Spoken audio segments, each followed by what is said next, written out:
Hello बच्चों, welcome to physics वाला। आज हम लोग बेटा लॉज ऑफ मोशन की डीपीपी नंबर 5 का डिस्कशन करने वाले हैं। तो चलिए शुरू करते हैं अपने पहले सवाल से। हमारा पहला क्वेश्चन कह रहा है, two block A and B of mass 3m and m respectively are connected by massless and inextensible string. The whole system is suspended by a massless spring as shown in figure. The magnitude of acceleration of A and B immediately after string is cut are respectively. बेटा ये spring है और ये string है, ठीक है, और हमने स्ट्रिंग को काट दिया। पहले एक काम करते हैं, काटने से पहले का फ्री बॉडी डायग्राम देखते हैं, फिर हम इसको काटेंगे, ठीक है।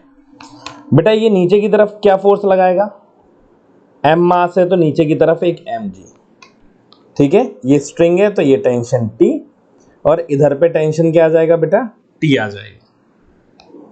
और यहां पे बेटा इसका खुद का mg आ जाएगा तो ये हो जाएगा 3m into g।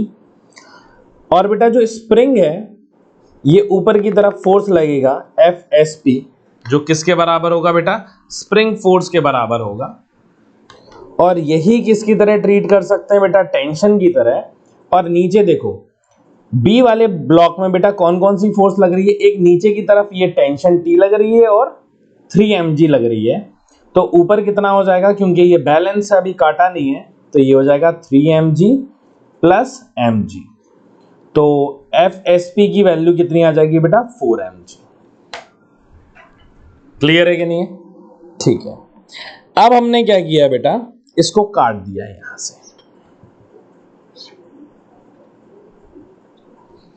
और अब आपसे एक्सेलरेशन A पूछा है जिसे ma बोल देते हैं और इसका एक्सेलरेशन mb बोल देते हैं, ये आपको कैलकुलेट करना है। बेटा जैसे ही आपने इस स्ट्रिंग को काट दिया तो आप यहां पे देखो कि आपका ये जो B वाला ब्लॉक है, ऊपर तो कोई फोर्स है नहीं, इसका मास m है और नीचे फोर्स क्या लग रही है बेटा, mg। तो इसका एक्सेलरेशन क्या हो जाएगा, डाउनवर्ड, एक्सेलरेशन AB बोल देता हूं। तो AB को अगर कैलकुलेट करूं तो F equals to m into AB। तो फोर्स कितना लग रहा है बेटा, सिर्फ mg equals to m into acceleration of B। बेटा m से m कैंसिल आउट हो गया, एक्सेलरेशन ऑफ B कितना आ गया बेटा, g के बराबर। मतलब ये काटने के बाद नीचे वाला डब्बा बेटा नीचे की तरफ g एक्सेलरेशन से जा रहा होगा। क्लियर। अब अगर ऊपर वाले की बात करें तो जैसे ही आपने बेटा ये स्ट्रिंग काटी, किसके लिए कर रहा हूं बेटा, आप सॉल्व फॉर A के लिए, ये किसके लिए किया था हमने, फॉर B। अब अगर A को देखूंगा तो ध्यान से देखना बेटा, ये क्या है, ये ब्लॉक A है जिसका मास कितना है बेटा, 3m। अब जैसे ही आपने स्ट्रिंग काट दी तो बेटा ये वाला टेंशन तो हट जाएगा, तो नीचे से फोर्स कौन सी आ रही होगी, 3mg के बराबर। पर बेटा हमारी स्प्रिंग जो है वो कैसी है, बहुत ज्यादा आलसी है, उसे पता ही नहीं चलता कि नीचे से ये टेंशन क्या हो गया है, गायब हो गया है। क्लियर है कि नहीं है। तो स्प्रिंग को तो यही लगेगा कि अभी भी जो स्प्रिंग फोर्स है FSP की वैल्यू वो किसके बराबर है, 4mg के बराबर है। क्लियर है। तो बेटा ऊपर की तरफ एक्सेलरेशन हो जाएगा A। तो हमें अगर एक्सेलरेशन निकालना है तो F net equals to m into A के बराबर होता है। तो नेट फोर्स कितना हो जाएगा बेटा, 4mg minus 3mg equals to मास कितना है बेटा, 3m इंटू A। बेटा m गुजर गए, 4g माइनस 3g तो क्या आएगा, g equals to 3 into A of acceleration A। तो बेटा यहां से एक्सेलरेशन A कितना आ जाएगा, g बटे 3। क्लियर है कि नहीं है। तो हमारा आंसर क्या आ जाएगा बेटा, g बाय 3 एंड g। ये बात ध्यान से समझना, जैसे ही बेटा स्ट्रिंग कट गई तो ये नीचे वाला टेंशन तो हट ही जाएगा, तो इसलिए हमने यहां पे कोई टेंशन नहीं लगाया है, ये टेंशन हमने नहीं लगाया है। पर ये स्प्रिंग जो है बेटा, इसमें एनर्जी अभी स्टोर रहेगी। स्प्रिंग को पता नहीं चलेगा कि यार नीचे से ये मास गायब हो गया है। क्लियर है कि नहीं है? इसीलिए ऊपर वाली जो फोर्स लग रही है वो बेटा 4 mg, और नीचे वाली क्योंकि स्प्रिंग कट गई है तो टी हट जाएगा, तो कितना बचेगा नीचे? सिर्फ 3 mg और ऊपर 4 mg। क्लियर है कि नहीं है? चलिए नेक्स्ट क्वेश्चन की तरफ चलते हैं। अगला सवाल कह रहा है in the following diagram find value of T2। T2 कहां है? ये है। अच्छा ध्यान से देखो, क्या बेटा ये वाली स्ट्रिंग और ये वाली स्ट्रिंग तो एक ही है ना, तो ये T2 लिखने की जरूरत नहीं है, इसको भी T2 मान लो या T मान लो, जो मानना है आपको वो मान लो। बस बात इतनी है कि जो टेंशन इसमें होगी वही टेंशन आपकी इसमें होगी। एक ही स्ट्रिंग है ना, एक ही सिंगल स्ट्रिंग में बेटा टेंशन हर एक पॉइंट पे कैसे रहते हैं? सेम रहते हैं। क्लियर है? क्योंकि अभी हमारी स्ट्रिंग मासलेस है। ठीक है, सबसे पहले हमें ये T2 की वैल्यू निकालनी है। सबसे पहले बेटा एक्सेलरेशन निकालते हैं। नीचे की तरफ फोर्स कितनी लग रही होगी? 30। तो एक्सेलरेशन कितना आ जाएगा बेटा? ले जाने वाला फोर्स तो सिर्फ 30 है। यहां पे कोई रेजिस्टिंग फोर्स तो है नहीं कि जो इस 30 को रोक रहा हो वर्टिकल डायरेक्शन में। ये बेटा हॉरिजॉन्टल डायरेक्शन में ये सारी टेंशन। तो क्या आ जाएगा? 30 अपॉन टोटल मास कितना हो जाएगा? 3, एक 4 और एक 5, 30/5। तो एक्सेलरेशन कितना आ जाएगा? 6 metre per second square. Clear है?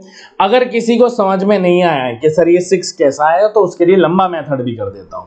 देखो बेटा ये 30 है, ये T2 है, तो इसका एक्सेलरेशन कहां होगा? नीचे की तरफ। तो क्या लिख दूंगा equation? 30 minus T2 equals to 3a। क्या बेटा ये वाली टेंशन एक्शन रिएक्शन होगी, तो इस पूरे को क्या मैं एक सिस्टम मान सकता हूं जिसपे ये T2 फोर्स लग रही होगी और इसका एक्सेलरेशन आगे की तरफ a हो रहा होगा। तो इसको क्या लिख सकता हूं? T2 equals to total mass कितना हो जाएगा? 1 और 1 प्लस 2, तो 2 इंटू a। इससे ये गुजर गए, 30 equals to 5a, a equals to 30/5, और ये कितना आ गया? 6 मीटर पर सेकेंड स्क्वायर। बेटा यही तो मैंने एक वर्ड में यहां लिख दिया है। इसमें और इसमें कोई दिक्कत है क्या? क्लियर है? अब हमें क्या निकालना है? T2 निकालना है। इक्वेशन में पुट कर दो, 30 minus T2 equals to 3 into a. तो 30 माइनस 3 इंटू ए कितना है? 6 इक्वल्स टू T2। तो 30 माइनस 12 इक्वल्स टू T2, और T2 की वैल्यू कितनी आ गई बेटा? यहाँ पे 6 3 18 आएगा। एक मिनट, यहाँ पे क्या आ गया? 18। तो 30 माइनस 18 दैट इज 12 न्यूटन। तो आपका ऑप्शन नंबर ए करेक्ट हो जाएगा, 12। क्लियर है? T2 है बेटा, ये निकाल लो चाहे ये निकाल लो। किसी को अगर बुरा लग गया होगा तो चलो ये भी बता देता हूं बेटा। इसको टोटल को एक सिस्टम मान सकता हूं जहां पे ये टेंशन एक्शन रिएक्शन है कैंसिल आउट हो जाएगी। Equal in magnitude, opposite in direction. तो मुझे क्या लगेगा कि एक मेरा 2 kg का मास है जो कितने एक्सेलरेशन से 6 मीटर पर सेकेंड स्क्वायर से आगे जा रहा है, और यहाँ पे क्या है? T2।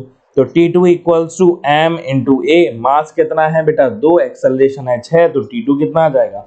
12। जैसे देखने की इच्छा है वैसे देख लो, आएगा तो आंसर 12 ही। क्लियर है? चलिए आगे चलते हैं। अगला सवाल क्या कह रहा है? अ ट्रेन हैज 10 वैगन्स। वैगन्स का मतलब है बेटा बोगियां। ठीक है? अ train has 10 wagon bogie, each of mass 1000 kg attached to it. They are being pulled by a force of 10 to the power 4 Newton. Find out the force exerted on the last 4 wagon. बेटा ये track है और ये आपकी बोगियां लगी हुई हैं, ये ऐसे।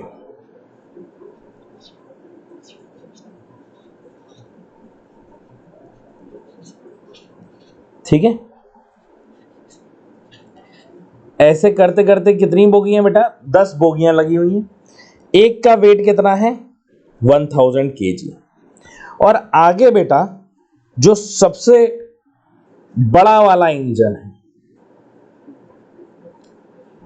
वही तो फोर्स, इंजन ही तो बेटा फोर्स लगा रहा होगा।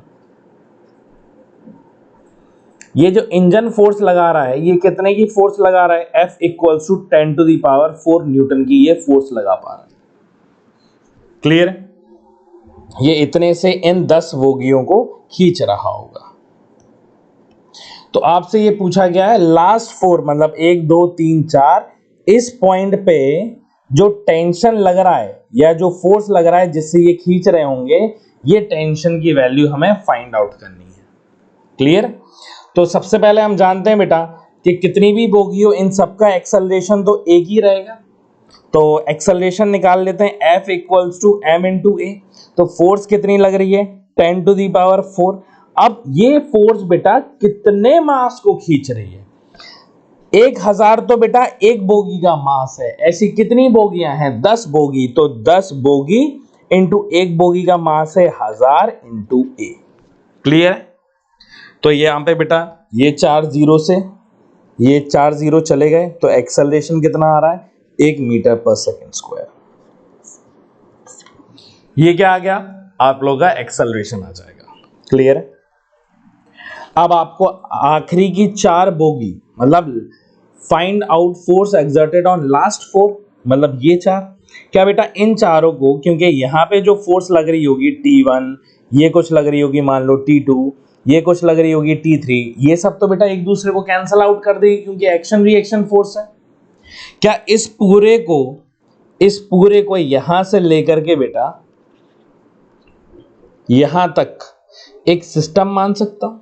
मुझे तो यही लगेगा कि एक यहां पे कोई फोर्स लग रही है, T डैश बोल देता हूं, और एक्सेलरेशन कितना है, 1 मीटर पर सेकेंड स्क्वायर, और मास कितना है बेटा, देखो एक बोगी का मास अगर 1000 है तो कितनी बोगी का पूछा गया है, 4, तो 4 इंटू 10⁻3, यही तो पूछना चाह रहा है। तो फोर्स क्या आ जाएगा, F equals to m into a. तो यही बेटा फोर्स है जो इसको खींच रही है और 1 मीटर पर सेकेंड स्क्वायर का एक्सेलरेशन प्रोवाइड कर रही है। तो यहाँ पे T डैश की वैल्यू क्या आ जाएगी, मास कितना है बेटा 4 इंटू 10⁻3, एक्सेलरेशन कितना है 1, तो फोर्स की वैल्यू या टेंशन की वैल्यू कितनी आ जाएगी, 4 इंटू 10⁻3 न्यूटन। तो हमारा आंसर ए करेक्ट हो जाएगा। क्लियर है बच्चों? चलिए अगले सवाल की तरफ चलते हैं। नेक्स्ट क्वेश्चन हमारा कह रहा है बेटा कि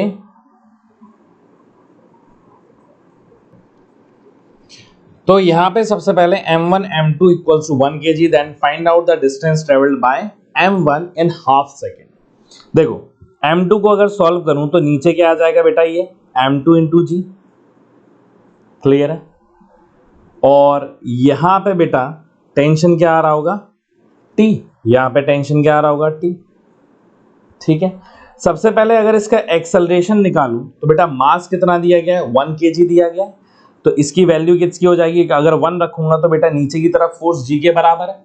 तो अगर एक्सेलरेशन एक लाइन में निकालूं तो एक्सेलरेशन फोर्स अपॉन मास होता है, तो बेटा फोर्स G यही तो है जो आपकी फोर्स ले जा रही है। कोई रोक रही है क्या यहाँ पे आपको, वर्टिकली देखो कोई रोक रहा है क्या, नहीं रोक रहा है। तो फोर्स क्या आ जाएगी, G अपॉन टोटल मास m1 और m2, तो मास क्या आ जाएगा m1 प्लस m2, तो ये आ जाएगा G कितना है 10, m1 m2 कितने 1 1 मतलब 2, एक्सेलरेशन आ जाएगा बेटा आपका 5 मीटर पर सेकेंड स्क्वायर। और किसी को बड़े स्लो तरीके से करना है, ठीक है, तो वो ये भी कर सकता है कि नीचे की तरफ फोर्स क्या लग रही है बेटा, m2 इंटू जी माइनस टी बराबर m2 इंटू ए, ये पहली इक्वेशन है। ये T है, ये m1 है बेटा, इसके पास आगे की तरफ a एक्सेलरेशन आ रहा होगा, तो इसकी इक्वेशन हो जाएगी T equals to m1 into a, ये इक्वेशन 2 आ गई। इससे ये कैंसिल आउट, मास 1 1 है तो ये आ जाएगा G, ये आ जाएगा 2a, a equals to 5 metre per second square. तो चाहे आप ऐसे निकाल लो चाहे ऐसे निकाल लो, जैसी आपकी इच्छा हो, हमें तो निकालने से मतलब है। अब बेटा डिस्टेंस s इक्वल्स टू क्या है, ut plus half at square. अब इनिशियल वेलोसिटी बेटा हमें कुछ दिया नहीं है कि इनिशियली ये किसी स्पीड से चल रहा है या कुछ है, तो हम लोग रेस्ट ही कंसीडर करेंगे जब तक कुछ गिवन नहीं है। तो u क्या मान लूंगा 0, तो s कितना आ जाएगा हाफ इंटू ए, एक्सेलरेशन कितना है बेटा आपका 5 आ गया है, टी स्क्वायर कितना टाइम दिया है आधा सेकेंड, तो 1/2 का होल स्क्वायर, तो एस कितना आ जाएगा हाफ इंटू 5 इंटू 1/4, तो ये 8, तो 5/8, तो बेटा इसको लिख सकते हो आप 6.625 मीटर्स। तो आपका ऑप्शन नंबर बी जो है बेटा वो करेक्ट हो जाएगा। क्लियर है? चलिए अगले सवाल की तरफ चलते हैं। Two masses of 10 kg and 5 kg are suspended from a fixed support as shown in figure. ठीक है, the system is pulled down with a force of 150 Newton attached to the lower mass. The string attached to the support breaks and the system accelerates downwards. If the downward force continues to act, what is the acceleration of the system? बेटा इस system का acceleration मानना है, मतलब ये तो आपका support है, ठीक है, आपकी बेटा स्ट्रिंग, क्योंकि आप इसको खींच रहे हो, तो एक टाइम बाद क्या होगा बेटा, फोर्स इतनी ज्यादा बढ़ गई, मतलब आपकी फोर्स इस स्ट्रिंग की ब्रेकिंग स्ट्रेंथ से ज्यादा हो गई और ये स्ट्रिंग यहां से टूट गई, तो क्या होगा, ये पूरा सिस्टम क्या बेटा नीचे जाएगा कि नहीं जाएगा, और इसी सिस्टम का आपसे एक्सेलरेशन पूछा गया है, और नीचे 150 न्यूटन फोर्स हमेशा लगी रहेगी। जब बेटा ये पूरा सिस्टम जा रहा होगा तो टोटल सिस्टम का मास कितना होगा, ये 10 और ये 5, तो ये कितना हो जाएगा 15 kg। क्लियर है? और 15 kg का बेटा अभी मैं mg लिख रहा हूं, mg कितना है, m 15 है, g 10 है, तो 150 न्यूटन, ये बेटा mg की वैल्यू है। अब मैं इस पर लगाने वाला हूं ये वाली 150 न्यूटन की फोर्स, तो ये आ जाएगा 150 न्यूटन। क्लियर है? तो ये तो ऊपर से कट गया है। अब इसकी वजह से आ रहा होगा नीचे एक्सेलरेशन, तो फॉर्मूला क्या है, F equals to m into a, तो फोर्स कितना है बेटा 150 और 150 मतलब 300, मास कितना है 15 इंटू ए, तो यहां से बेटा ये कैंसिल आउट हो जाएगा और 2 टाइम्स चला जाएगा, ये हो जाएगा 20 मीटर पर सेकेंड स्क्वायर, ये वैल्यू आ जाएगी आपकी एक्सेलरेशन की। ऑप्शन नंबर ए जो है वो हमारा करेक्ट हो जाएगा। क्लियर है बेटा? अगला सवाल कह रहा है, a block of capital mass m is pulled along a horizontal frictionless surface by a rope of mass m। ठीक है, if a force F is applied at one end of the rope, the force which the rope exert on the block।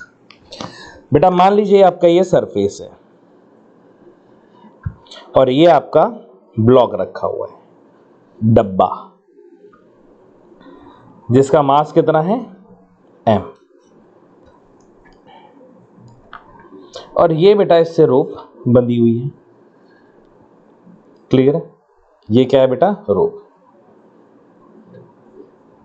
और इस रोप का मास क्या दिया गया, small है, और इस पॉइंट पे आपने क्या लगा रखा है बेटा, फोर्स लगा रखी है, F applied, F force. Clear? तो आपसे क्या पूछा गया है, इस पॉइंट पे एग्जैक्टली फोर्स की वैल्यू क्या है। अगर बेटा यहां पे खींच रहे हैं तो यहां पे जो फोर्स आएगी वो होगी तो टेंशन।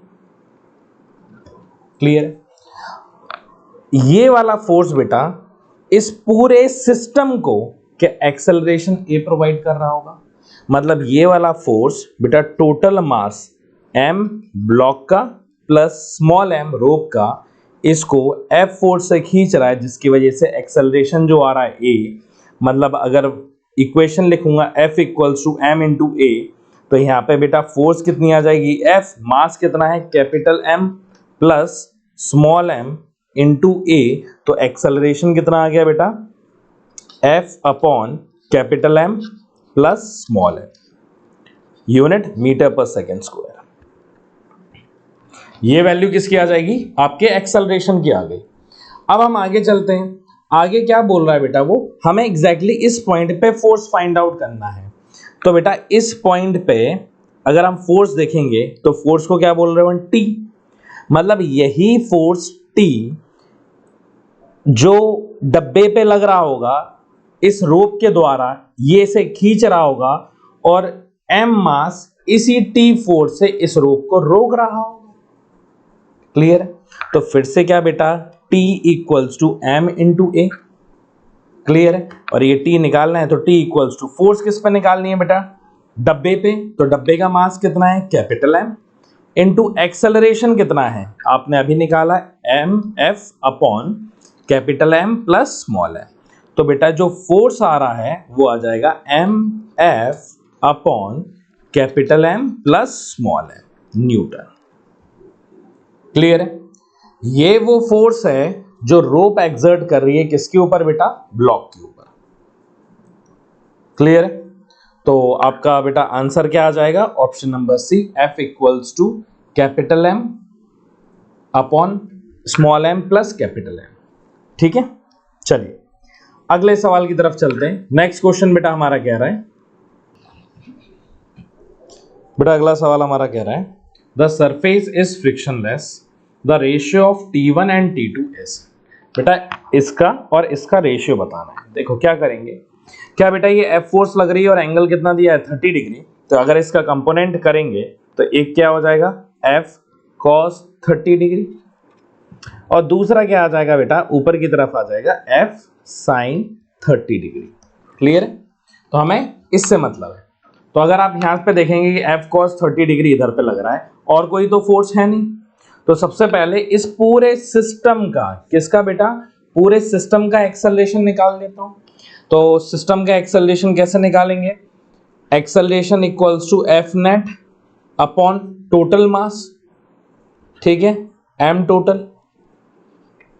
तो बेटा नेट फोर्स क्या लग रही है, अच्छा ले जाने वाली फोर्स एक्स एक्सिस में तो सिर्फ F cos 30 है, अपॉन टोटल मास कितना है बेटा, 12 और 3 15, 15 और 15 30, 30 kg। क्लियर है कि नहीं है?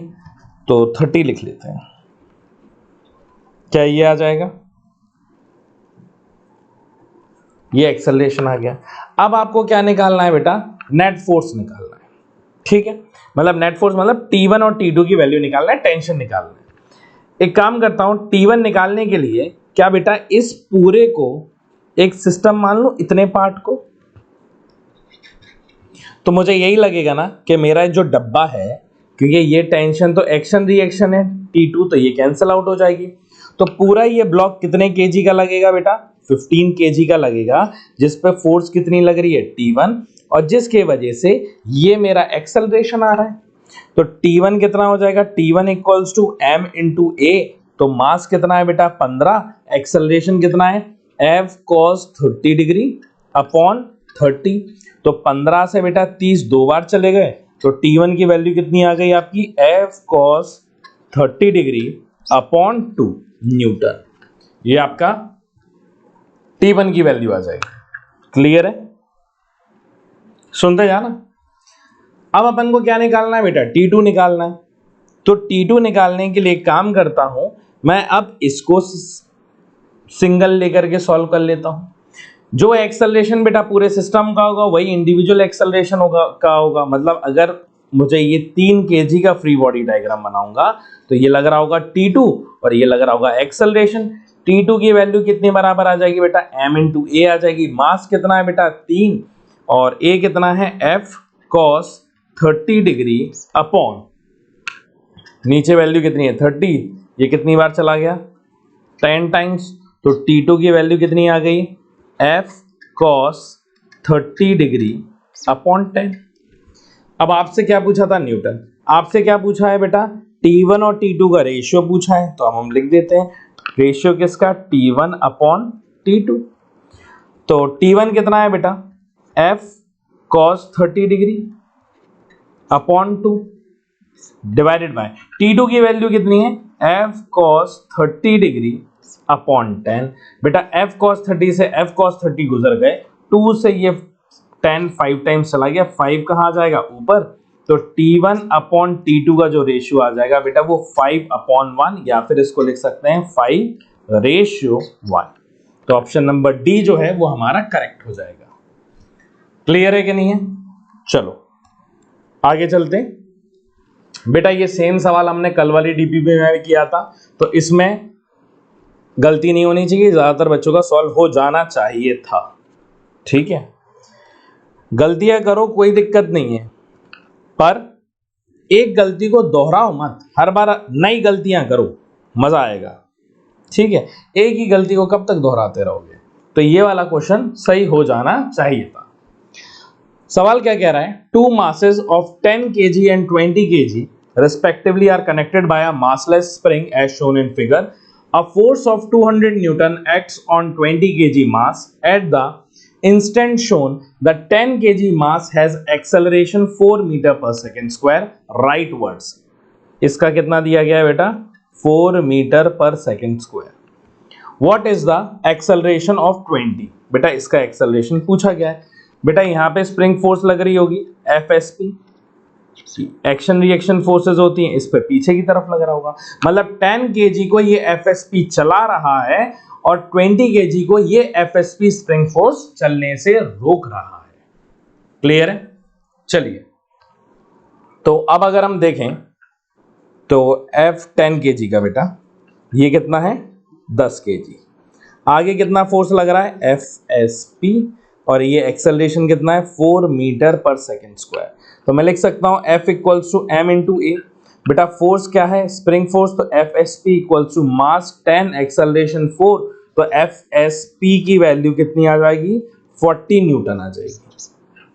ठीक है, अब अगर मैं 20 kg को देखूं, ये 20 kg है, आगे बेटा कितना फोर्स लग रहा है? 200 न्यूटन का, पीछे रोक कौन रहा है? FSP, और उसकी वैल्यू कितनी है बेटा? 40 न्यूटन। और देखो बड़ी फोर्स तो ये है, तो एक्सेलरेशन इसी डायरेक्शन में, तो नेट फोर्स मतलब 200 माइनस 40 बराबर M इंटू ए, मतलब 20 इंटू ए। ये कितना हो जाएगा? 160 इक्वल्स टू 20 इंटू ए। 0 से 0, 2 से बेटा 16, 8 टाइम्स चला गया, तो आपका आंसर आ जाएगा 8 metre per second square. Acceleration की वैल्यू आ जाएगी। क्लियर है बेटा इतनी बात? तो आपका ऑप्शन नंबर डी जो है वो करेक्ट हो जाएगा। अगला सवाल, two block each of mass m are resting on frictionless inclined plane as shown in figure. तो हमें ये बताना है कि ब्लॉक किस सिस्टम किस डायरेक्शन में मूव करेगा। ठीक है, अच्छा ये बताओ, इसका भी मास m है, इसका भी मास m है, तो नीचे दोनों फोर्स कौन से लगाएंगे? mg। बेटा इसके दो कंपोनेंट, एक इस डायरेक्शन में और एक डाउनवर्ड्स, ये कितना हो जाएगा? mg है, ये एंगल होगा थीटा, मतलब 60 डिग्री, ये हो जाएगा mg cos 60 डिग्री, और ये आ जाएगा बेटा आपका mg sin 60 डिग्री। क्लियर है? और अगर पूरा फ्री बॉडी डायग्राम बनाना है तो ये देखो, ऊपर आ रहा होगा नॉर्मल और इधर आ रहा होगा बेटा tension. Horizontal force, vertical force तो बैलेंस है, मतलब ये वाला n और mg cos 60 डिग्री तो बैलेंस होंगे।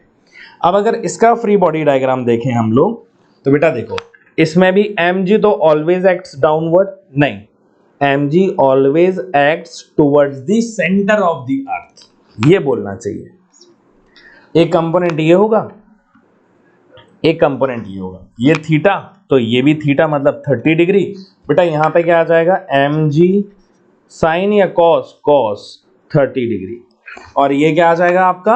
mg sine 30 degree. ठीक है, और ऊपर क्या लग रहा होगा बेटा? इसके नॉर्मल n, और यहाँ पे क्या आ रहा होगा बच्चों? टेंशन T आ रहा होगा। क्लियर है? बेटा यहाँ पे आपकी ये वर्टिकल फोर्स और ये वर्टिकल फोर्स, ये वर्टिकल फोर्स और ये वर्टिकल फोर्स, ये क्या होंगी? बैलेंस होंगी। क्लियर है? अब आपको मतलब है सिर्फ ये वाली फोर्स से। देखो टेंशन टेंशन तो कट जाएगा, अगर आप देखोगे तो आपको तो यही लगेगा ना कि ये है mg sin 60 और ये है mg sin 30। m सेम है, मतलब वैल्यू किस पर डिपेंड कर रही है बेटा? sin 30 और sin 60। आपको पता है कि sin थीटा कैसा फंक्शन है बेटा? sin थीटा एक इंक्रीजिंग फंक्शन है from 0 degree to 90 degree. Clear है? तो sin 60 की वैल्यू क्या होगी? ज्यादा। फोर्स देखना है तो देख लो, mg sin 30 मतलब ये हो जाएगा m इंटू जी इंटू √3/2, और sin 30 है तो ये हो जाएगा mg इंटू 1/2। तो बेटा ये लगभग आएगा 1/2, मतलब 0.5 ऑफ mg, और ये जो वैल्यू आएगी √3/2 बेटा 0.8 समथिंग होता है, तो ये आ जाएगा 0.8 mg। अब बताओ कौन सा फोर्स बढ़ा, ये वाला फोर्स बढ़ा, तो ये डब्बा इधर a एक्सेलरेशन से जाएगा और ये ऊपर की तरफ a एक्सेलरेशन से जाएगा। क्लियर है? चलिए, इसमें पता है एक चीज और कर सकते हो जो आप आगे आकर के करोगे जब आप फ्रिक्शन वाला चैप्टर पढ़ोगे। क्या? कि जैसे ही बेटा आपने ये कंपोनेंट कर दिए हैं, इसके बाद इसको एक सीधा सरफेस मान लो, क्योंकि कंपोनेंट तो कर चुके हो ना। और कंपोनेंट आपने ब्रेक भी किस में किया? हॉरिजॉन्टल और वर्टिकल में। अगर ये वाला डब्बा ए है तो ध्यान से देखना, ये नीचे क्या लगा रहा है? ये वाला फोर्स mg cos 60 डिग्री। ऊपर क्या लगा रहा है बेटा? ये नॉर्मल। इधर क्या लग रहा है? टेंशन। ये ब्लॉक कौन सा है? ये ए है। ये कौन सा है बेटा? बी। बी वाला नीचे कितना फोर्स लगा रहा है? mg cos 30 degree. ऊपर क्या लगा रहा है बेटा? Normal n। इधर क्या लगा रहा है? देखो mg sin 30 डिग्री। और इधर क्या फोर्स लगा रहा है? यहां पे लगा रहा है सर mg sin 60 डिग्री। तो बेटा ये फोर्स, ये फोर्स, ये फोर्स, ये फोर्स बैलेंस है। यहां पे आ रहा है mg sin 30 और यहां पे आ रहा है mg sin, यहां पे 60 आ रहा है, यहां पे 30 आ रहा है। कौन सा फोर्स बढ़ा? ये वाला। तो बेटा किस डायरेक्शन में मूव होगा? ये ए की डायरेक्शन में। क्लियर है? तो जैसे आपके समझ में आ रहा है आप वैसा कर लीजिए। ब्लॉक जो मूव करेगा, the block A will move down the plane और B will move down the plane. ठीक है, तो हमारा ऑप्शन नंबर बी जो है वो ए जो है वो करेक्ट होगा। क्लियर है बच्चों? अगला सवाल, the elevator shown in the figure is descending, मतलब नीचे की तरफ आ रहा है, with high acceleration 2 metre per second square. The mass of the block is 0.5 kg। मास कितना क्या दिया है बेटा? 0.5 kg दिया गया है। अब देखो, अब अपन क्या करेंगे, आप मुझे इतना बताओ, आपने बेटा इस तरीके से पढ़ा होगा कि अगर ये मेरा कोई मास m है और ये अगर इसके ऊपर नॉर्मल एक्सर्ट कर रहा है, या अपेरेंट वेट के बारे में आपने पढ़ा होगा, तो आपने यही पढ़ा होगा ना कि अगर नीचे की तरफ लिफ्ट एक a एक्सेलरेशन से जा रही है तो ये होगा mg, तो हमारा जो n आएगा तो नॉर्मल की वैल्यू हो जाएगी mg माइनस a। और यही एक्सेलरेशन अगर बेटा ऊपर की तरफ होता तो हमारा आता mg प्लस a। तो ये लिफ्ट कहाँ की तरफ जा रही है बेटा? नीचे की तरफ। तो ये जो a वाला इस b के ऊपर क्या एक्सर्ट कर रहा होगा बेटा? नॉर्मल एक्सर्ट कर रहा होगा। और इस नॉर्मल की वैल्यू क्या हो जाएगी? n equals to mg minus a। Clear है बेटा? डाउनवर्ड के लिए बिल्कुल याद कर लो, रट्टा मान लो, बिल्कुल दिमाग में गांठ बांध लो। क्या कि सर अगर नीचे जाएगी लिफ्ट तो अपेरेंट वेट जो होगा n होगा वो होगा mg माइनस a, और ऊपर जाएगी लिफ्ट तो ऊपर, ये कहां? नीचे। ये कहां? ऊपर। ऊपर। एक गाना भी है, ऊपर ऊपर ऊपर ऊपर इन दी एयर।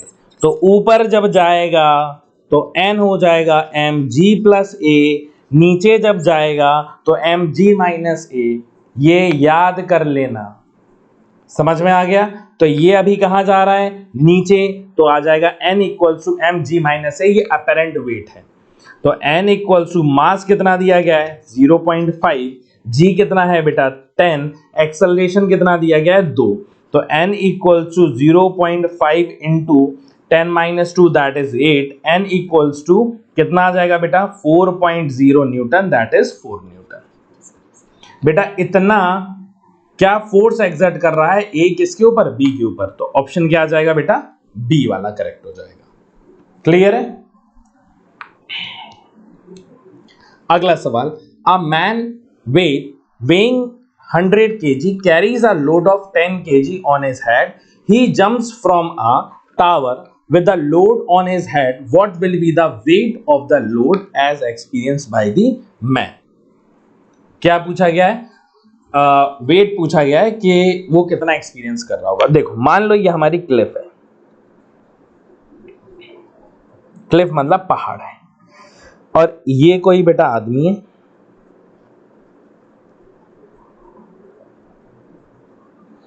और ये आदमी बेटा इसके ऊपर वेट है ये। अब इसके साथ ये जंप कर जाएगा और इसका खुद का जो मास है दैट इज 100 kg और इसका जो मास है दैट इज 10 kg। क्लियर? अब जैसे ही बेटा ये जंप करेगा, आप मुझे ये बताओ, ये वाले डब्बे पे सिर्फ फोकस करना, ये क्या है 10 kg। क्लियर है? तो मैंने आपको अभी बताया, ये जब नीचे की तरफ जा रहा होगा, ठीक है, तो ऊपर की तरफ क्या लग रहा होगा बेटा, ये जो आदमी के ऊपर लगा रहा होगा वो तो नॉर्मल फोर्स लगा रहा होगा। क्लियर है? Normal force. तो ये जब नीचे की तरफ जा रहा होगा तो हमारी वैल्यू कितनी हो जाएगी, मैंने अभी बताया normal force equals to m ji minus a. और जब बेटा नीचे की तरफ जा रहा होगा तो एक्सेलरेशन ड्यू टू ग्रेविटी के बराबर होगा, तो हमारी ए की वैल्यू कितनी हो गई, जी के बराबर, तो N equals to m ji minus ए की जगह क्या आ जाएगा, जी। तो नॉर्मल की वैल्यू क्या हो गई, 0। मतलब जब ये जंप करेगा तो बेटा इसको ये वाला वेट एक्सपीरियंस होगा ही नहीं, तो हमारा आंसर क्या आ जाएगा, 0। सेम किसकी कंडीशन बन जाएगी बेटा, फ्री फॉल की कंडीशन बन जाएगी। किसकी कंडीशन बन जाएगी, फ्री फॉल की। देखो जैसे मान लो आपकी ये लिफ्ट है, ठीक है, कोरिलेट करना बच्चों इससे। मान लो ये लिफ्ट कितनी भी भारी हो, और इसके अंदर एक छोटू सा मास m रखा हो और इसकी मास मान लो कैपिटल m है, और ये लिफ्ट मैंने काट दी है, तो बेटा ये लिफ्ट कितने से जाएगी, g से जाएगी कि नहीं जाएगी। और आपको पता है कि जब लिफ्ट काट देंगे जी से जाएगी तो ये कैसा हो जाएगा, वेटलेसनेस, मतलब फ्री फॉल की कंडीशन हो जाएगी।